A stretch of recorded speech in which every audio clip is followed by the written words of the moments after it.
Hey guys, welcome back to How to Kick Ass with Both Feet. That is what I'm calling this channel today. And all the days until I think of something better. If not, I mean, what could be better than that? Nothing.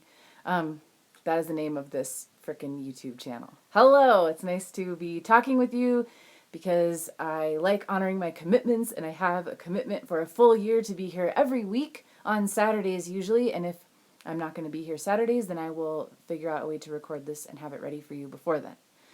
So the theme for January was reflection.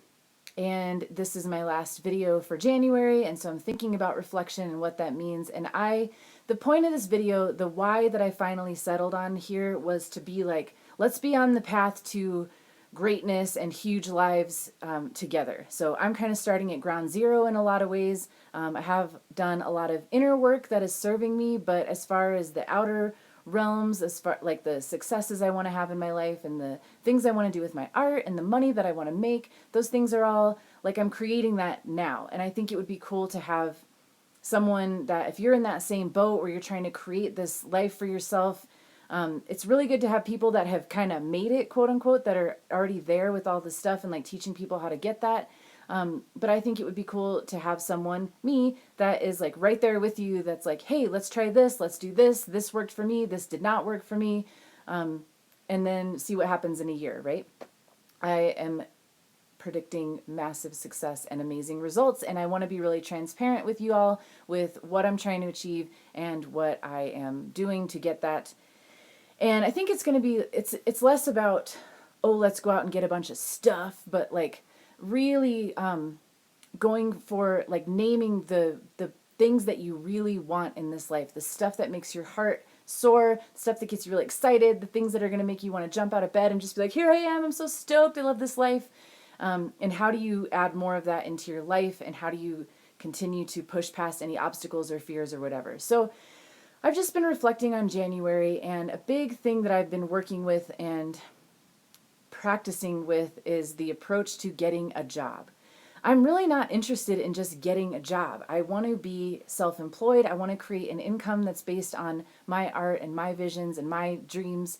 I want to work for myself, and I don't have anything in place for that yet. So you get to watch me build that. And in the meantime, I do feel like it would be good to use this degree that I just got and create this great resume, which I have. I like my resume today. And go out in the world and see who's doing great work and see how I might be a part of that as well. Maybe work for someone for a time and learn more skills and meet new people and just keep growing that way and get some money coming in. So I went on my first job interview as a college graduate yesterday, and it was interesting. So first I had an informational interview with a friend of someone. It was just kind of like a networking thing, although I don't really love that word. But it was just like, hey, here's a person I think you should talk to. They're doing cool things in the world. Your values and goals and missions might align. Go have lunch with them and meet them. So I did that, and that was amazing. I felt like we had this instant connection. We were at ease with each other. I feel like we're friends after that one meeting. And we just fell into this easy talk about our lives and our careers so far and what we want to do in the future. And we came up with some ideas for how we might collaborate on some things moving forward, which I'm excited about and will share more about as those things actually happen. So after I left that meeting, I felt really great. Like I'm practicing feeling into my body because I'm really wanting to get out of my head so much and feel into my body about what is right or good or best for me. Because my head will tell me a lot of things, and the culture that we live in and the world and the society and conditioned patterns tell me things that aren't true for me and that are not helping me create the life of my dreams. And the way that I tune more into that is to be more aligned with spirit. What God's will for me is, this God I call it, the universe, higher power, the magnificent everything, whatever. Something bigger is in charge of my life today, and I'm trying to figure out how to align with that rather than just the same old status quo, like go to work 8 hours, work for someone else, get a paycheck, retire at 60, take a vacation. Like that shit, I cannot and will not do that. So anyways, the best way for me to tell if I'm aligned with this higher vision for myself and what's really right and best for me is to feel into my body. And I'll feel lighter, or I'll feel like energy kind of moving through me when I feel like I'm on the right track. And if you are practicing this yourself, it's helpful to have someone like me here that's doing this too. And there's other people that are talking about this out there as well. And I'll continue to share resources as they occur to me. But the thing about this is it's very counterintuitive, because there is a lot of strong messaging that says to do it this other way, like effort your way into success, or do it the way we've always done it. And you got to just keep trusting your instincts and trusting your inner guidance, as you want to call it. And for me, I can feel that in my body. And so, yeah, it just takes a lot of practice to trust it, I think, because like I said, it feels a little counterintuitive. There's not a lot of like mainstream support for it, and it can feel a little wacky or crazy when you start talking to other people. Although the flip side of that is the more you trust it and talk about it and live into that, you start to find your people that totally get it and support you in it as well. So anyway, so after that interview, I felt good. It wasn't just like, oh, la, la, la, that went well. My ego feels good. I didn't make a fool of myself, whatever. I felt it in my body, like that was a good connection. There's something positive here. I don't know what exactly it's going to be. I don't know how it's going to completely manifest or whatever, but I knew that it was good, and I want to continue to follow that path with that person. Then in an hour, I had a job interview at a place. And this was a place doing social work, frontline direct support services with people experiencing homelessness. And I have a passion for this. I talk about this a lot. This is where my career in sobriety first started.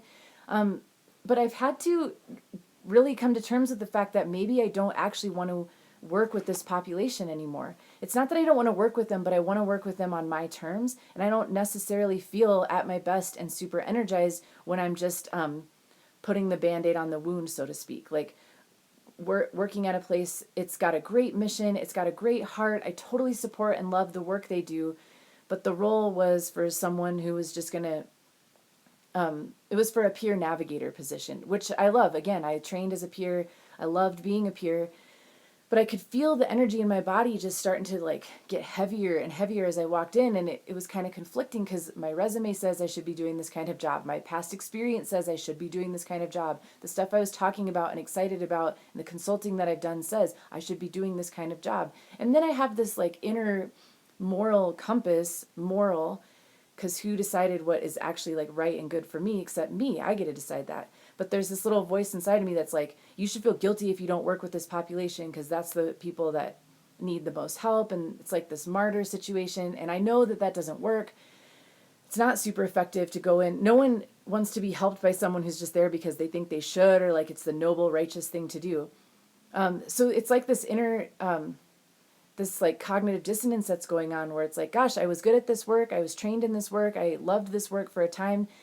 And I don't want to go back to this work in this form anyways. Like, if I do work with people who are experiencing homelessness and severe addiction and mental health issues, I want to do it from a place of like radical openness, and like creating my own art studio or something that I'm taking into help and work with them or create art with them or whatever. I don't want just to sit at a desk, tend to things in a certain like hierarchy or bureaucracy situation, even one with really good values and intentions. I don't know. So I don't know if this is making sense. I hope that it is. It's just been important for me to understand, like, and to share with y'all that there are things that look really good for us on paper that we can tell in our hearts and bodies aren't actually the right one for us. And what I still have to practice is feeling like, really underlining for myself that it isn't selfish to pursue the thing that's going to bring me the most joy. In fact, I'm going to be of maximum service if I'm out there doing the things that are actually fun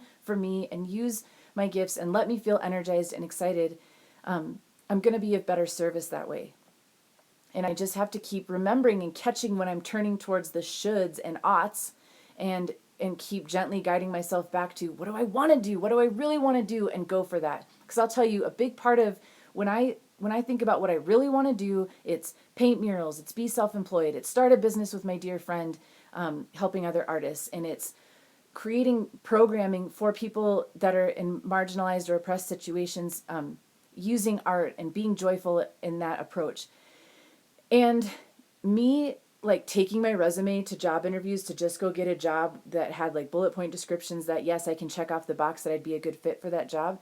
That's fear talking. That's like, here's my dream over here, and here's what would be like the easy way out, even though it looks noble and it's not an easy job.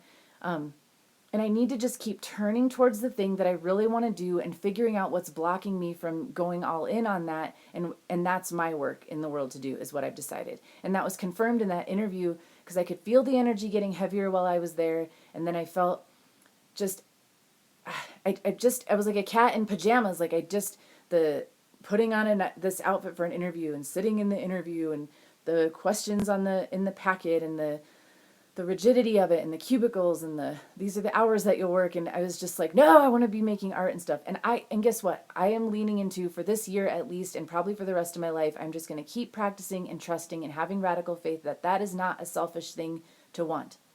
I'm trusting that I don't have to smother my desires and excitement to fit into some box in society. I can make a living making my art and doing the things that bring me joy. And that will ultimately serve the world in a much bigger, impactful way than if I just try to cram myself into some job. So it was an interesting experience. I liked the people that I met and I love the work they're doing, like I said.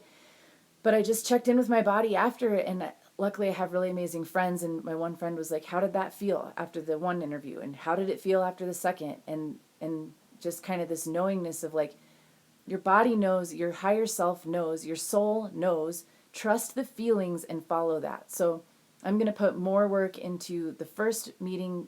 I'm going to put more into what I found out from the first meeting yesterday and pursue that opportunity and keep making art and just seeing what unfolds. And I think when we take those radical leaps where we're like, this doesn't make a lot of sense on paper, but in my heart, I know this is the right move for me. When we keep trusting the universe unfolds ways that it can support us financially, or that it can move us to the next thing and show us the trajectory or the path that's going to be,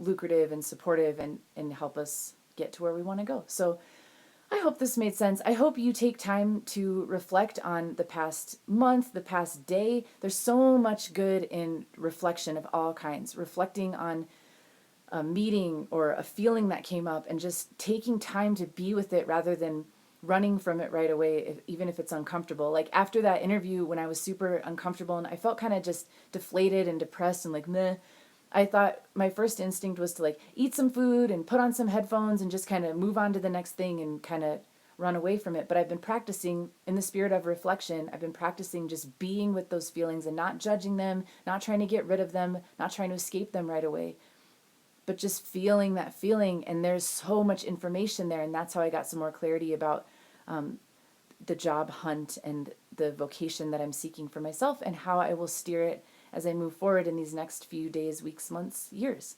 So thanks for listening. Oh, as far as the art goes, I'm so sorry I have not worked on the print, so it isn't done, but I will commit to having it done for next week. So tune in next week. In case you're not sure what the heck I'm talking about, I'm making a limited edition run of, I'm making some art for you all to celebrate 100 subscribers. I'm making 100 postcard prints of this art, and they're going to be free. All you have to do is send me an email at amandagoldmakesart@gmail.com and let me know your address, and I will email or mail it to you. I love snail mail. It might be a big ask to like be trusting some random YouTuber with your address, so if you have a better idea of how to do that, like maybe I could make a digital thing and send it, but I freaking would love personally to get a rad postcard from a rad artist. So if you're into that, then send me your address via that email address that I just gave, amandagoldmakesart@gmail.com, and I will send you some free art. So have a rad day. Thanks for being here, and I'll see you next week. Bye.